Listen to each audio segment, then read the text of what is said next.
नमस्कार दोस्तों, बहुत बहुत स्वागत है आप सबका एक बार फिर से हमारे YouTube चैनल जिसका नाम है एस्ट्रो नॉलेज में। दोस्तों, आज की इस वीडियो में हम एक 34 वर्ष युवक की कुंडली का विश्लेषण करने वाले हैं, जिन्होंने अपने बर्थ डिटेल्स मेरे साथ शेयर किए हैं और एस्ट्रोलॉजी के माध्यम से ये अपने जीवन से जुड़े हुए कुछ महत्वपूर्ण प्रश्नों के उत्तर जानना चाहते हैं। तो निश्चित ही आज इस वीडियो में मैं इनके द्वारा पूछे गए प्रश्नों का उत्तर दूंगा और साथ ही साथ इनकी कुंडली का पूर्ण विश्लेषण भी करूंगा। दोस्तों, इस वीडियो को शुरू करने से पहले हर बार की तरह आप सबसे निवेदन है कि यदि भी तक आपने हमारे YouTube चैनल एस्ट्रो नॉलेज को सब्सक्राइब नहीं किया तो आप प्लीज से सब्सक्राइब कर दें और बेल आइकन को दबाना ना भूलें। साथ ही साथ दोस्तों, यदि आप सब भी इसी प्रकार अपनी कुंडली का विश्लेषण करवाना चाहते हैं या फिर मुझसे संपर्क करना चाहते हैं तो स्क्रीन पर फ्लैश हो रहे व्हाट्सएप नंबर के ऊपर आप मुझसे संपर्क कर सकते हैं और ज्यादा जानकारी के लिए आप नीचे डिस्क्रिप्शन बॉक्स को भी चेक कर सकते हैं। चलिए वापस आते हैं इस विश्लेषण के वीडियो के ऊपर और सबसे पहले मैं आप सबों के समक्ष इनके प्रश्नों को रख देता हूं। इन्होंने पूछा है कि मेरी सूर्य एवं चंद्रमा की महादशा कैसी रहेगी, धन की सेविंग्स कैसी रहने वाली है, संतान से सुख मिलेगा या फिर नहीं मिलेगा और वैवाहिक जीवन मेरा आने वाले समय में कैसा रहेगा। तो यही कुछ प्रश्न पूछे हैं इन्होंने और इनके प्रश्न का उत्तर देंगे और इनकी कुंडली का पूर्ण विश्लेषण करेंगे। सीधे इनकी लग्न कुंडली के ऊपर चलते हैं दोस्तों, जो कि हमारे समक्ष है। और इनकी लग्न कुंडली प्रारंभ होती है 11 नंबर से। कुंभ राशि जो है इनके लग्न में आ रही है, यानी कि ये जो जातक है, ये जो व्यक्ति हैं, ये कुंभ लग्न के बनते हैं और राशि इनकी बनती है मीन, क्योंकि चंद्रमा जो है इनकी मीन राशि में जाकर के बैठा हुआ है। 12 डिग्री का लग्न है, लग्न के पास बलाबल बहुत बढ़िया है, अच्छी बात है। लग्नेश को देखें, शनिदेव का ये लग्न बनता है, वायु तत्व का ये लग्न बनता है। यहाँ पर बैठे हुए लोगों की आमतौर पर देखी जाए तो कम्युनिकेशन स्किल्स बहुत ही अच्छी होती है। ऐसे लोग काफी हद तक जीवन में तरक्की करते हैं। शनिदेव की ये मूल त्रिकोण राशि है, मेहनत करेंगे बहुत ज्यादा आगे जाएंगे। यहाँ पर देखा जाए शनिदेव जो कि लग्नेश है, उठ करके भाग्य भाव में जाकर के बैठा हुआ है। देखिए जन्म से ही भाग्यवान है ये, क्योंकि देखिए लग्नेश ही उठ करके भाग्य भाव में जाकर के बैठा हुआ है। निश्चित रूप से यहाँ पर लग्नेश का भाग्य भाव में जाना अपने आप में राजयोग है और शनिदेव यहाँ पर उच्च की राशि में बैठे हुए हैं, लेकिन वक्री होकर के। तो शनिदेव के ऊपर जब हम आएंगे तो निश्चित रूप से बातचीत करेंगे कि शनि कैसा है। चलिए द्वितीय भाव की तरफ चलते हैं। चंद्रमा बैठा हुआ है इनके दूसरे भाव में। चंद्रमा 24 डिग्री का बैठा हुआ है, कैसा है तो बाल अवस्था का है। बाल अवस्था का चंद्रमा यहां पर बैठे हुए हैं इनके और मित्र के घर में बैठा है। चंद्रमा इस कुंडली में है कौन, सबसे पहले ये जानते हैं। षष्ठेश है इनके, रोग, ऋण, शत्रु, कंपटीशन, मुकदमा, इस भाव के स्वामी ग्रह बनते हैं। जॉब हाउस के भी स्वामी ग्रह बनते हैं। द्वितीय भाव धन भाव में जाकर के बैठे हुए हैं। रोग भाव का स्वामी ग्रह धन भाव में या मुकदमा भाव का स्वामी ग्रह धन भाव में, तो लॉ के फील्ड से धन कमा सकते हैं, मेडिकल फील्ड से धन कमा सकते हैं। जहां तक मुझे ध्यान है इन्होंने बताया है कि शायद ये डॉक्टर है, तो यहां पर मेडिकल फील्ड से धन कमाने के लिए चंद्रमा आपको बहुत लाभ दे जाएगा। यहां पर देखा जाए तो चंद्रमा का स्वभाव जो है वो चंचल होता है, तो यहां पर कई बार चंद्रमा धन तो आराम से दे जाएगा, लेकिन चंचलता के कारण हो सकता है कि सेविंग्स में परेशानी आए। एक प्रश्न आपने सेविंग्स को लेकर के पूछा है, कहीं ना कहीं चंद्रमा द्वितीय भाव में आपको धन की कमी नहीं होने देगा। जो धन है वो आता रहेगा आपके पास, लेकिन टिकने में परेशानी हो सकती है। हालांकि द्वितीय और धनेश जो है आपके गुरु, वो कैसे हैं उसके ऊपर हम चलेंगे, लेकिन यहां पर चंद्रमा के बैठे होने की वजह से धन आएगा तो सही, लेकिन टिकने में परेशानी होगी। यहां पर चंद्रमा की जो दृष्टि जाएगी कुंडली के अष्टम भाव के ऊपर, स्वास्थ्य का ध्यान रखें, धन का खर्च कम करें। चंद्रमा के पास करीब करीब 25% का बलाबल है। तीसरे भाव के ऊपर चलते हैं। यहां पर शुक्र और राहु एक साथ बैठे हुए हैं। शुक्र और राहु का जो कॉम्बिनेशन है वो काफी हद तक लव रोमांस के क्षेत्र में ले जाता है व्यक्ति को। काफी हद तक कई कुंडलियों में ऐसा देखा गया है कि लोगों के जो है एक से ज्यादा अफेयर्स होते हैं, लेकिन ये बात सबके ऊपर लागू करना कहीं से भी उचित नहीं है। यहां पर देखा जाए शुक्र के ऊपर चलते हैं। शुक्र कौन है इस कुंडली में? इस कुंडली के सबसे योग कारक ग्रह शुक्र है, वो कुंडली के सुखेश बनते हैं और साथ ही साथ वो भाग्येश है। सुखेश और भाग्येश बनते हैं कौन, तो शुक्र देवता। कुंभ लग्न की कुंडली का सबसे योग कारक ग्रह शुक्र है, जाकर के पराक्रम के भाव में बैठा है। अच्छी स्थिति है, यहाँ पर मंगल के घर में बैठे हैं, तात्कालिक मैत्री है मंगल से शुक्र की, तो यहां पर शुक्र देवता अच्छा रिजल्ट दे जाएंगे। क्या अच्छा रिजल्ट दे जाएंगे, तो यहां पर आपके साहस पराक्रम को बढ़ा देंगे। साहस पराक्रम यदि आप दिखाते हैं, मतलब कि आप मेहनत करते हैं, ये आपको खूब लाभ दे देंगे। 12 डिग्री का शुक्र है, बल बहुत अच्छा है शुक्र के पास, छोटी मोटी यात्राओं में आपको लाभ करवा देगा। आपकी कम्युनिकेशन स्किल्स को बेहतर कर देगा। अपनी कम्युनिकेशन स्किल्स को बेहतर करके आप धन अर्जित कर सकते हैं, लाभ अर्जित कर सकते हैं, क्योंकि शुक्र लक्ष्मी को दर्शाता है। शुक्र की दृष्टि कुंडली के 7 नंबर की राशि के ऊपर जाएगी और नवम भाव को देखेंगे, अपने ही घर को देखेगा शुक्र। शुक्र अपनी ही राशि को देखेगा, भाग्य भाव को देखेगा, तो क्या करेगा, निश्चित रूप से भाग्य में वृद्धि कर देगा। तो ये स्थिति बहुत ही बढ़िया है। प्रॉपर्टी वगैरह लेना चाहते हैं, सुख जीवन में हासिल करना चाहते हैं, शुक्र आपको वो सब कुछ देगा। हाँ, इतना जरूर है कि शुक्र तीसरे भाव में बैठा हुआ है, तो मेहनत करने के लिए ये शुक्र कह रहे हैं। प्रॉपर्टी चाहिए, मकान चाहिए, वाहन चाहिए, आप बस मेहनत करते रहिए जीवन में, ये शुक्र आपको सब कुछ दे जाएंगे, परेशानी की कोई बात नहीं है। 12 डिग्री का शुक्र है, बल बहुत अच्छा है शुक्र के पास, 100% बलाबल के साथ ये बैठे हुए हैं। राहु के पास चलते हैं। राहु यहां पर देखें 22 डिग्री का राहु है, 50% बलाबल राहु के पास मौजूद होगा। मंगल के घर में बैठा हुआ है। अब मंगल कैसा है तो अस्त का है, मंगल अस्त का है और यहां पर मंगल जो है त्रिकोण में बैठे हुए हैं। ये एक छोटी सी पॉजिटिव बात बनती है। यहां पर राहु देखा जाए तीसरे भाव में बैठ करके राहु कैसा परिणाम देते हैं, बार बार मैंने बोला है कि राहु तीसरे भाव में कारक हो जाते हैं। यहां पर बैठा हुआ राहु आपके साहस पराक्रम में वृद्धि कर देगा। हां, इतना जरूर है कि चूंकि मंगल अस्त का है तो कई बार राहु आपको भ्रमित कर सकता है। राहु की दशा यदि चलती है आपको तो इनिशियल टाइम में आप देखेंगे कि थोड़ा सा भ्रम की स्थिति आपको देखने को मिलेगी, लेकिन फिर भी जो तीसरे भाव का राहु होता है वो काफी हद तक मैंने बार बार बोला है कि कारक होता है, तो जिसकी वजह से आपको उसका पूरा लाभ आने वाले समय में देखने को मिल जाएगा। यहां पर बैठा हुआ राहु आपकी साहस, मेहनत और पराक्रम से आपको टॉप लेवल तक पहुंचा सकता है। किसी भी क्षेत्र में, दुनिया के किसी भी क्षेत्र में यहां पर बैठा हुआ राहु आपको टॉप लेवल तक पहुंचा सकता है। इस बात को आपको याद रखना चाहिए। राहु की दृष्टि जाएगी कुंडली के सप्तम भाव के ऊपर, वैवाहिक भाव के ऊपर इनकी दृष्टि जाएगी। सूर्य की राशि को देखेंगे, शत्रु राशि को देखेंगे। मैरिटल लाइफ में परेशानी खड़ी कर सकते हैं, पत्नी के साथ थोड़ी बहुत अनबन की स्थिति ये करवा सकते हैं। शुक्र की दृष्टि माफ करिए, राहु की दृष्टि जाएगी भाग्य स्थान के ऊपर, मित्रवत दृष्टि होगी। यहां पर देख करके आपके भाग्य में वृद्धि करेंगे, कोई कमी नहीं करने वाले हैं आपके भाग्य में वृद्धि कर देंगे। विदेश की यात्राएं करवा सकते हैं, लंबी दूरी की यात्राएं आपकी करवा सकते हैं। यहां पर बैठा हुआ राहु कुंडली के 11वें भाव को देखेगा, लाभ स्थान को देखेगा, नीच की दृष्टि होगी। तो राहु की दशा में लाभ में आपको कमी देखने को मिलेगी। जैसा पराक्रम आप करेंगे वैसा लाभ नहीं मिलेगा। क्यों? क्योंकि लाभ स्थान के ऊपर इनकी नीच की दृष्टि जा रही है। तो हो सकता है कि राहु की दशा में यदि गुरु को आप बेहतर नहीं करते हैं तो धन संबंधित परेशानी देखने को आपको मिल सकती है। चलिए, साथ ही साथ एक बात और चेतावनी दे दूं कि राहु की दशा में आपको बच के रहना चाहिए, किसी के ऊपर ब्लाइंड ट्रस्ट ना करें। खास करके राहु की दशा में कोई मान लीजिए पार्टनरशिप करते हैं, कोई ऐसा डील करते हैं आप, तो राहु की दशा में आपको ब्लाइंड ट्रस्ट नहीं करना है किसी के ऊपर, क्योंकि यहां से हम फ्रेंड्स को भी देखते हैं, नेटवर्क सर्कल को भी देखते हैं। मान लीजिए आपने किसी के ऊपर भरोसा कर लिया और राहु की नीच की दृष्टि है तो आपके साथ धोखा हो सकता है। चलिए, कुंडली के चतुर्थ भाव के ऊपर चलते हैं। सूर्य यहां पर बैठे हुए हैं। यहां पर बैठा हुआ सूर्य दिग्बल खो देता है, मतलब स्थान बल खो देता है। यहां पर 28 डिग्री का सूर्य बाल अवस्था का बैठा हुआ है, शुक्र के भाव में बैठा हुआ है और यहां पर शुक्र के साथ तात्कालिक मैत्री हो जाने की वजह से यहां पर जो सूर्य देवता है ये आपको प्रॉपर्टी देने वाले होंगे। ये आपको अच्छा मकान, वाहन, इन सबका सुख दे देंगे। इसमें कहीं कोई परेशानी नहीं है। सूर्य इस कुंडली में कौन है तो सप्तमेश है।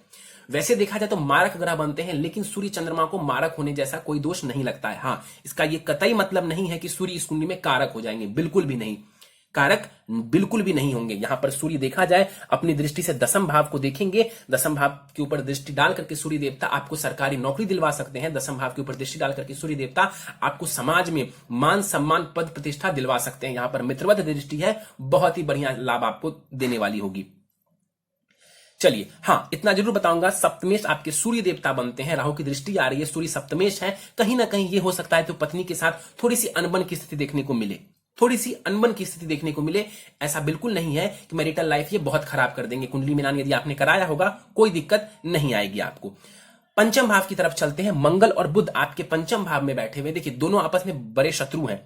मंगल बुद्ध को अपना सबसे बड़ा शत्रु मानते हैं और बुद्ध भी मंगल को अपना सबसे बड़ा शत्रु मानते हैं। इस कुंडली में बुद्ध की इंपॉर्टेंस ज्यादा है। बुद्ध इस कुंडली का योग कारक ग्रह बनता है। क्यों बनता है? क्योंकि यहां पर उसको त्रिकोण मिला हुआ है। पंचम भाव के स्वामी ग्रह बुद्ध ही बनते हैं, पंचम भाव में बैठे हुए। साथ ही साथ वो अष्टमेश भी बनते हैं। ससुराल पक्ष, आयु, सडन गेन और लॉस के घर के स्वामी ग्रह बनते हैं। यहां पर बुद्ध देवता बैठा हुआ कहां है? पंचम भाव में जाकर के। देखिए, बैठा तो है पंचम भाव में, लेकिन यहां पर देखा जाए तो 4 डिग्री के साथ बैठा हुआ है। सूर्य से देखें तो सिर्फ 6 डिग्री का फर्क है बुध और सूर्य में, जिस वजह से जो बुध है वो अस्त की अवस्था में आ गए हैं। अस्त का होने की वजह से बुध जो है उनके दृष्टि प्रभाव में कमी आ जाएगी और कहीं ना कहीं वो थोड़े से वीक हो जाएंगे।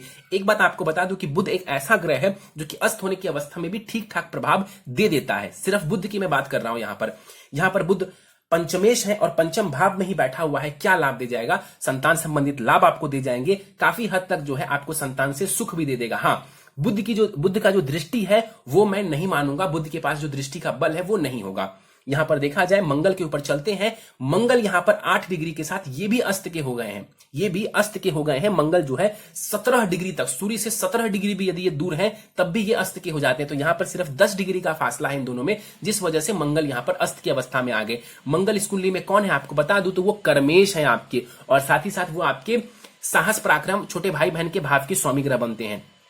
यहां पर मंगल देवता पंचम भाव में बैठे हुए कैसा परिणाम देंगे? सबसे पहले आपको बता दूं कि शत्रु की राशि में बैठा हुआ है, लेकिन साथ ही साथ यहां पर मंगल केंद्र त्रिकोण राजयोग भी बना रहा है। तो एजुकेशन से ये आपके करियर में आपको लाभ दे सकता है। मतलब एजुकेशन के भाव में बैठा हुआ है कहां? तो करियर भाव का स्वामी ग्रह। निश्चित रूप से करियर में आप जो है नेम फेम भी प्राप्त कर सकते हैं। पंचम भाव से भी हम नेम फेम देखते हैं। मंगल आपके कर्मेश है, पंचम भाव में बैठा हुआ है, केंद्र त्रिकोण राजयोग बना रहा है, यहां पर लाभ करवा देगा। अस्त का है मंगल, दृष्टि का बल नहीं होगा इस मंगल के पास।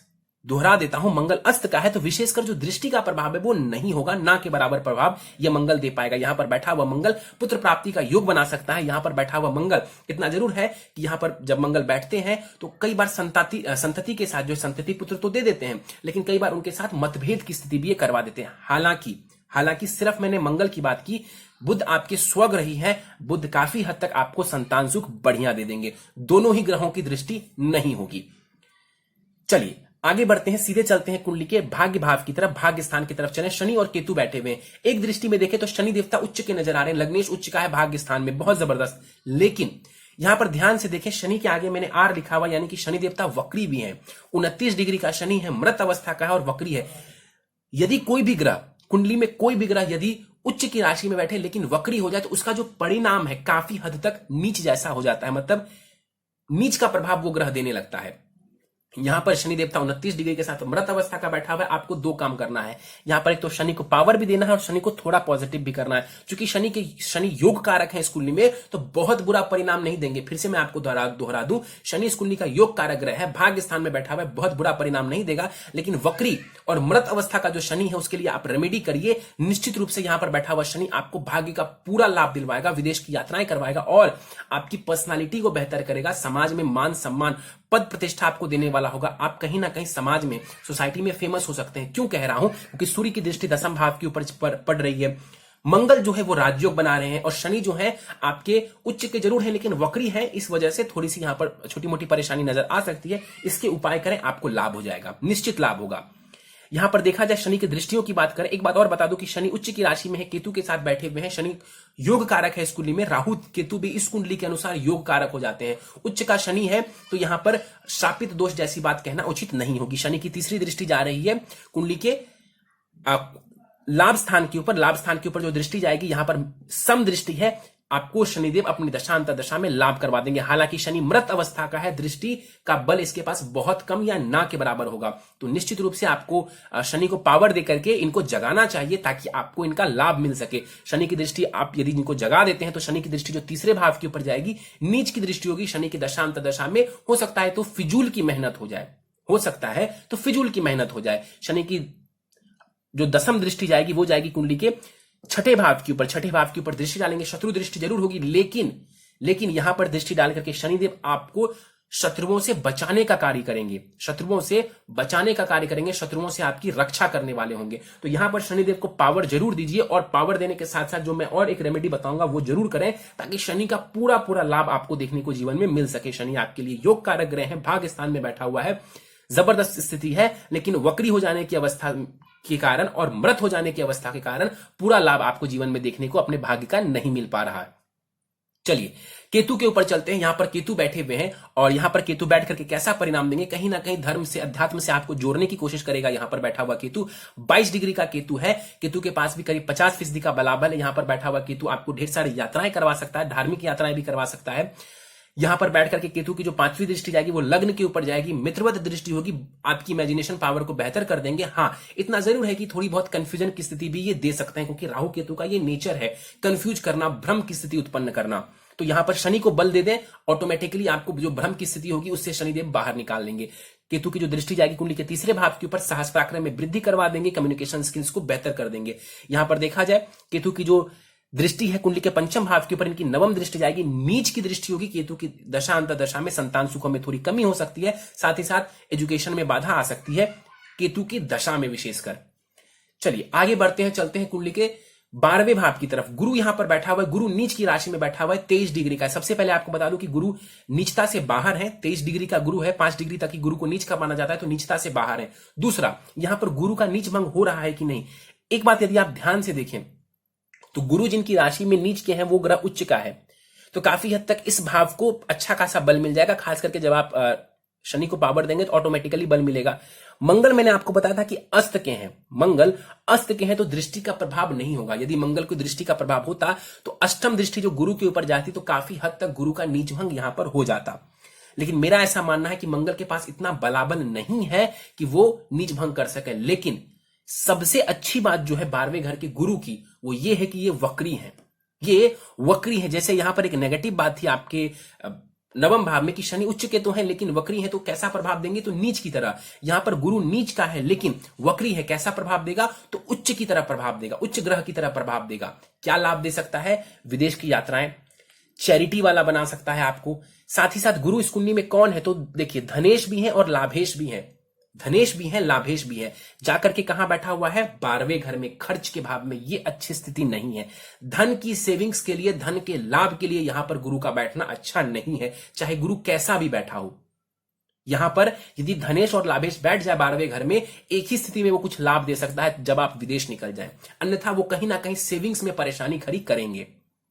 तो यहां पर सेविंग संबंधित परेशानी गुरु खड़ी कर सकता है। इसके अलावा गुरु यहां पर कोई विशेष परेशानी खड़ी नहीं करेंगे, आपको चैरिटी वाला बनाएंगे। यहां पर बैठ करके गुरु की दृष्टि देखा जाए, हाँ अस्पताल के खर्चों की वृद्धि कर सकते हैं। अस्पताल में जाना, चूंकि आपका शायद प्रोफेशन ही डॉक्टर का है, तो ऑटोमेटिकली वो जो योग है वो नलिफाई हो जाएगा। यहां पर देखा जाए गुरु की जो दृष्टि जाएगी कुंडली के पंचम दृष्टि जाएगी चतुर्थ भाव के ऊपर, और यहां पर जब दृष्टि डालेंगे शत्रु दृष्टि डालेंगे, लेकिन यहां पर आपके सुखों में कोई कमी नहीं करेंगे बल्कि आपके सुखों को बढ़ा देंगे। गुरु की दृष्टि कुंडली के छठे भाव के ऊपर उच्च की दृष्टि जाएगी। निश्चित रूप से आपको अपने पेट संबंधित, पाचन तंत्र संबंधित चीजों का ध्यान रखना चाहिए। इसके अलावा जो है कोई विशेष परेशानी गुरु खड़ी नहीं करेंगे, बल्कि यहां पर अपनी दृष्टि डाल करके आपकी रक्षा करने वाले होंगे। हाँ इतना जरूर है कि लोन वगैरह की स्थिति जीवन में देखने को मिल सकती है। यदि ऐसा कुछ हो भी तो डरने की कोई आवश्यकता नहीं है, डरने की कोई आवश्यकता नहीं है। गुरु की दृष्टि कुंडली के अष्टम भाव के ऊपर जाएगी। यहां पर अष्टम भाव के ऊपर दृष्टि डालेंगे तो यहां पर सम दृष्टि होगी, आपकी आयु की रक्षा करेंगे, कहीं कोई परेशानी वाली स्थिति नजर नहीं आएगी। चलिए, यह था आपकी कुंडली में ग्रहों का विश्लेषण। दशाओं के ऊपर बात कर लें तो अभी जो है आपको सूर्य की महादशा प्रारंभ हुई है अप्रैल 2019 से। सूर्य जो है इस कुंडली में बहुत कारक नहीं है, लेकिन सप्तमेश है। ये समय है अपने वैवाहिक जीवन का सुख लेने के लिए। क्यों? क्योंकि देखिए विवाह के भाव का स्वामी ग्रह सुख भाव में जाकर के बैठा हुआ, तो विवाह से सुख जीवन में जरूर मिलेगा आपको। तो ये समय है ऐश्वर्य प्राप्ति के लिए, क्योंकि चतुर्थ भाव में सूर्य बैठा हुआ है, ऐश्वर्य की प्राप्ति करवा सकते हैं। शुक्र के भाव में बैठे हुए, तात्कालिक मैत्री में बैठे हुए, ये समय है नेम फेम का। क्यों? क्योंकि सप्तमेश भी है, सूर्य चतुर्थ भाव से बैठ करके दसम भाव को देख रहे हैं। तो सप्तम भाव होता है दूसरे लोगों का, दसम भाव होता है आपकी स्टेटस का। सूर्य देख रहा है, ये समय है आपको अपने स्टेटस में वृद्धि करने का। यह समय है आपको कि आप फेमस हो सकते हैं अपने समाज में या जिस भी क्षेत्र में आप कार्यरत हैं। और यह दशा आपको 1 अप्रैल 2025 तक रहने वाली है। तो यह समय आपके लिए ठीक है, कोई ऐसी परेशानी नहीं है। मारक है सूर्य, इस बात को लेकर के आपको टेंशन करने की कोई आवश्यकता नहीं है। सीधे प्रश्नों पर चलते हैं। आपने पहला ही प्रश्न पूछा है सूर्य एवं चंद्रमा की महादशा कैसी रहेगी। तो सूर्य की दशा मैंने आपको एक्सप्लेन की, ये आपको नेम फेम देने वाली है, ऐश्वर्य की प्राप्ति करवाने वाली है, प्रॉपर्टी देने वाली है। मारक ग्रह है, हो सकता है ऑब्स्टेकल क्रिएट करें, हो सकता है छोटी मोटे ऑब्स्टेकल क्रिएट करें, लेकिन सूर्य चंद्रमा को विशेष कोई मारक होने का दोष नहीं लगता है, तो परेशान होने की आवश्यकता नहीं है। मेहनत करते रहिए, यही सूर्य की दशा आपको नेम फेम समाज में देकर के जाएगी। चंद्रमा की महादशा के बारे में आपने पूछा। देखिए चंद्रमा की महादशा में आपको अपने स्वास्थ्य का ध्यान रखना है, इसके अलावा आपको धन का ध्यान रखना है। धन आपको बहुत आएगा चंद्रमा की दशा में, उसको संभालिएगा। धन आएगा जरूर चंद्रमा की दशा में, क्योंकि धन भाव में चंद्रमा बैठा हुआ है, उसी क्षेत्र से आएगा। मेडिकल फील्ड में यदि आप जुड़े हुए हैं, बहुत धन देगा चंद्रमा, लेकिन उसको संभालिए। वो कब संभलेगा? जब आप गुरु को बेहतर करेंगे। तो गुरु को बेहतर करिए, चंद्रमा आपको खूब धन देगा, उस धन को संभालिए। और इसके बाद जो है आपने पूछा है कि धन की सेविंग्स कैसी रहेगी। देखिए गुरु की स्थिति अच्छी नहीं है, चंद्रमा आपको धन दे रहे हैं, लेकिन चंद्रमा का स्वभाव चंचल होता है, तो यहां पर धन का आना लेकिन टिकना नहीं। तो यहां पर निश्चित रूप से गुरु को ठीक कीजिए, गुरु को पॉजिटिव करिए, धन रुकने लगेगा। लाभेश भी गुरु है, लाभ की भी स्थिति आपको देखने को मिलेगी और धन भी आपको बहुत ज्यादा सेव होता हुआ नजर आएगा। गुरु के बारे में एक छोटी सी पॉजिटिव बात यह है कि चूंकि यदि आप हॉस्पिटल से जुड़े हुए हैं, यदि आप मेडिकल प्रोफेशन से जुड़े हुए हैं, तो 12वें भाव को हम अस्पताल के लिए भी देखते हैं, अस्पताल के खर्चों के लिए भी देखते हैं। तो यहां पर गुरु बैठे हुए हैं, तो चूंकि आप इस फील्ड से जुड़े हुए हैं, तो यहां पर भी गुरु आपको लाभ दे देंगे। बस आप उपाय कर लीजिए, कुछ ही महीनों में आपको लाभ की स्थिति ज्यादा देखने को मिल जाएगी। संतान से सुख मिलेगा, जरूर आपको संतान से सुख मिलेगा, बहुत सुख मिलेगा। बुध देखिए, संतान का स्वामी ग्रह जो बुध है आपकी कुंडली में, वो संतान भाव में ही बैठा हुआ है। अस्त का है, उसको पावर कर दीजिए, उसको पावर बढ़ा दीजिए, उसकी पावर को, कोई दिक्कत परेशानी नहीं है। वैसे भी अपने घर में बैठा हुआ है बुध, तो अपने घर का कभी बुरा नहीं होने देगा। यहां पर बैठा हुआ बुध आपको अच्छी संतान देंगे और आपको उस संतान से लाभ भी करवा देंगे। पावर देते हैं, संतान सुख में वृद्धि हो जाएगी। वैवाहिक जीवन कैसा रहेगा? वैवाहिक जीवन में देखिए, वैवाहिक जीवन में अनबन की स्थिति नजर आ सकती है, क्योंकि सूर्य जो है वो आपके सप्तमेश बनते हैं, राहु की दृष्टि जा रही है आपके सप्तम भाव के ऊपर। तो निश्चित रूप से मैंने आपको बोला कि विवाह दो लोगों से देखा जाता है, एक की कुंडली देख करके बहुत ज्यादा नहीं कह सकते। आपकी कुंडली से अनबन की स्थिति नजर आती है। यदि कुंडली मिलान करके आपने विवाह किया होगा, कोई ऐसी दिक्कत परेशानी मुझे नजर नहीं आती है कि आपको फ्यूचर में या अभी देखने को मिल रही होगी, तो परेशान होने की कोई आवश्यकता नहीं है। हाँ, यदि सामने वाले की भी कुंडली गड़बड़ हुई, सप्तम भाव गड़बड़ हुआ, तो अनबन और क्लेश की स्थिति ज्यादा हो सकती है। चलिए, उपाय बताने से पहले मैं आपको नवमांस कुंडली के बारे में कुछ बात बता दूं, कुछ विशेष पॉइंट्स। नवमांस कुंडली आपकी बहुत अच्छी है, वहां पर कुछ ग्रह जो है काफी अच्छी स्थिति में बैठे हुए हैं। जैसे कि नवमांस कुंडली जो कि विशेष रूप से हम विवाह के लिए देखते हैं, तो आपके नवमांस कुंडली के विवाह के भाव में यानी कि सप्तम भाव में शुक्र और गुरु एक साथ बैठे हुए हैं और गुरु वहां पर उच्च का है। तो यहां पर यदि आपको याद हो, मैंने आपको बोला था कि मंगल की दृष्टि, चूंकि मंगल अस्त के हैं, तो यहां पर गुरु का नीच भंग सही से नहीं हो पाएगा। लेकिन चूंकि गुरु अब नीच के, माफ करिए, उच्च के हो गए हैं आपके नवमांस कुंडली में, तो यहां पर भी गुरु का नीच भंग राजयोग वाला सूत्र लागू हो जाता है। लेकिन फिर वही बात कि गुरु यहां पर उच्च का परिणाम देंगे 12वें भाव में, जैसा कि मैंने आपको बताया था, तो धन का व्यय करवाएंगे। तो बस एक पॉइंट जो मैं आपको कहना चाह रहा हूं, गुरु का उच्च का होने की वजह से नवमांस कुंडली में आपको क्या लाभ मिलेगा, तो आने वाले समय में धन की सेविंग्स बढ़ जाएगी। आने वाले समय में वैवाहिक जीवन में आपको बहुत सारा सुख देखने को मिलेगा। ये बहुत अच्छी स्थिति है। किस चीज के लिए? तो वैवाहिक जीवन के सुखों के लिए और धन प्राप्ति के लिए, धन की सेविंग्स के लिए, क्योंकि गुरु उच्च का हो रहा है आपके D9 चार्ट में। शनि की स्थिति बहुत अच्छी है, वहां पर बुध की राशि में बैठे हुए, राहु केतु भी अच्छे घर में बैठे हुए हैं। मंगल की स्थिति बहुत बढ़िया है। एक जो ग्रह मुझे वीक नजर आ रहा है आपके D9 चार्ट में, वो चंद्रमा है। चंद्रमा वहां पर देखा जाए अकेला बैठा हुआ है और काफी हद तक वहां पर चंद्रमा जो है पीड़ित है, शनि की राशि में बैठे हुए हैं एक्चुअली, तो थोड़े से कमजोर पड़ रहे हैं। तो क्या करना होगा? कुछ नहीं करना होगा। यदि चंद्रमा की दशा चलती है, कोई भी परेशानी आती है, तो बस शिव जी की पूजा उपासना करें, आपकी परेशानी हल हो जाएगी। चलिए सीधे आपके उपाय के ऊपर चलते हैं। आपको कुछ उपाय बता देता हूं जो कि आपको अभी से करने हैं और इन उपायों को करके आप अपने जीवन को निश्चित रूप से बेहतर बना पाएंगे। प्रथम उपाय है, आपको देखिए सूर्य की महादशा चल रही है, तो आपको नित्य भगवान सूर्य को अर्घ देना चाहिए और साथ ही ओम घृणी सूर्याय नमः इस मंत्र का 108 बार नित्य जाप करना चाहिए। इससे ये जो दशा है आपको काफी ज्यादा लाभ देकर जाएगा। चलिए अगला जो उपाय है वो ये है कि आपको एक रत्न धारण करना है। नीलम ये शनिदेव का रत्न बनता है। 7.25 रत्ती का नीलम पंचधातु की अंगूठी में कृष्ण पक्ष के शनिवार की शाम को आपको इसे अपने दाहिने हाथ की मध्यमा उंगली में धारण करना है। इससे जो शनि देवता को पावर मिलेगी, लग्न को बल मिलेगा और आपका जो भाग्य है वो काफी हद तक आपका साथ दे पाएगा, क्योंकि शनि भाग्य भाव में उच्च का बैठा हुआ है।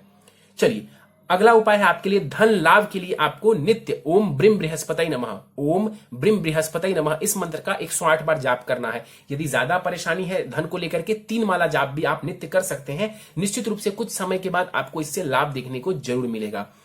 अगला उपाय है, आप एक पन्ना भी धारण कर सकते हैं। आपको बता दूं कि पन्ना आप बाद में धारण करें, पहले नीलम को जरूर धारण करें। नीलम धारण करना आपके लिए ज्यादा इंपॉर्टेंट है। तो यदि आपके पास संभव हो, यदि आपका सामर्थ्य हो, तो दोनों रत्न एक साथ धारण कर सकते हैं। तो पन्ना आप धारण करें। साथ ही साथ 7.25 रत्ती का पन्ना अपने दाहिने हाथ की सबसे छोटी उंगली में, सोने अथवा चांदी की अंगूठी में भी आप इसे धारण कर सकते हैं शुक्ल पक्ष की बुधवार की प्रातः काल को। इससे आपके संतान सुख में कई गुना वृद्धि हो जाएगी।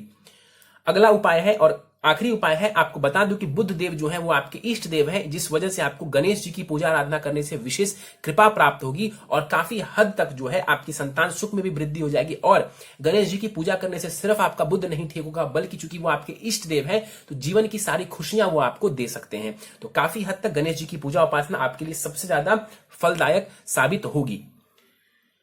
चलिए, तो ये था आपकी कुंडली का विश्लेषण। दोस्तों मुझे उम्मीद है कि आप सबको हमारा कुंडली विश्लेषण का ये वीडियो पसंद आया होगा। यदि वीडियो पसंद आया तो आप इसे लाइक करें, शेयर करें। अभी तक आपने हमारा YouTube channel astro knowledge subscribe नहीं किया है तो आप प्लीज इसे सब्सक्राइब कर दें और बेल आइकन को दबाना ना भूलें। साथ ही साथ दोस्तों, यदि आप सब इसी प्रकार अपनी कुंडली का विश्लेषण करवाना चाहते हैं या फिर मुझसे संपर्क करना चाहते हैं तो स्क्रीन पर फ्लैश हो रहे व्हाट्सएप नंबर के ऊपर आप मुझसे संपर्क कर सकते हैं और ज्यादा जानकारी के लिए आप नीचे डिस्क्रिप्शन बॉक्स को भी चेक कर सकते हैं।